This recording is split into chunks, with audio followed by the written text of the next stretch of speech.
My Life and Ethiopia's Progress, Chapter 41. We issue a proclamation for further mobilization. We had heard that on the war front in Sidamo, the enemy had increased his pressure and, aided by tanks, was beginning to make progress with his invasion of the country in the Negele area. Therefore, in order to have additional troops progressively organized, we issued the following proclamation to our people from our Desi headquarters. The Lion of Judah has prevailed. Haile Selassie the first, elect of God, King of Kings of Ethiopia.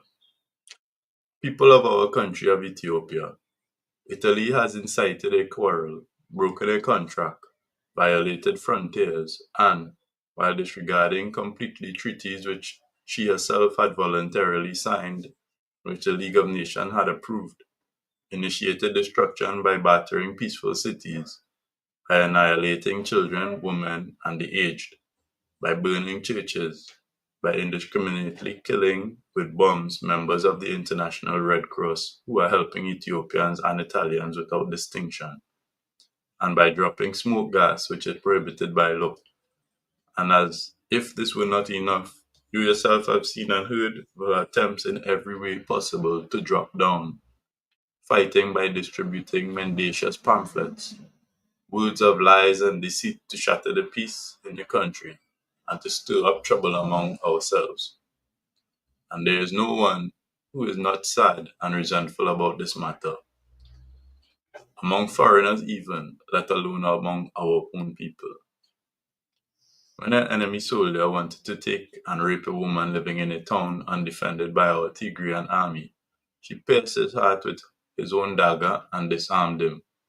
When she came to us, the Ethiopian people, men and women alike, were known to be burning with rage at the violence committed by Italy.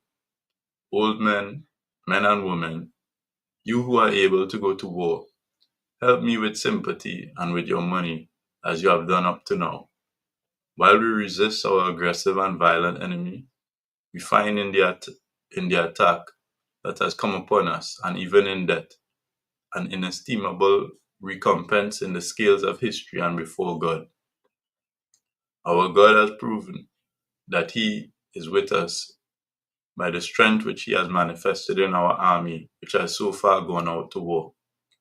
Our enemies, while unsuccessful, by force of rifles alone, have not managed to shake the heart or change the mind of our brave troops, even when those enemies attempted it by intimidating us with concealed weapons and by dropping gas smoke.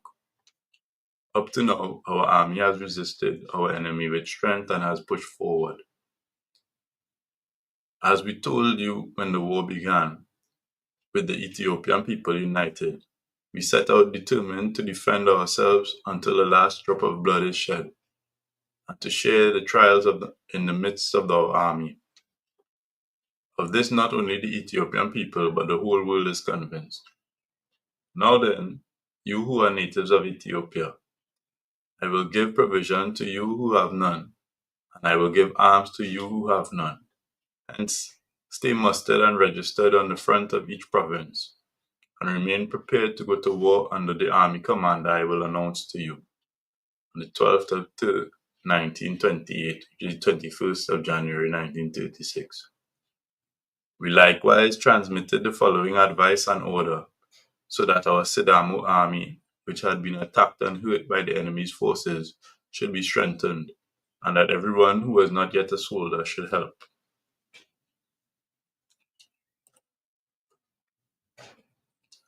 As in this world, sadness and joy occur alternately. Man feels strong one day and weak on another. You who have up to now gone down into the desert, Rasdesta has told me a time of your resistance to attack, sickness, and bombs.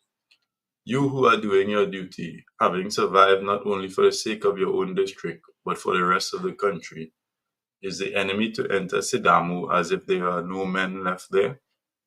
Now, for the future, not only soldiers, but also you young men who have reached arms-bearing age, be mobilized and help as soon as Rasdesta notifies you.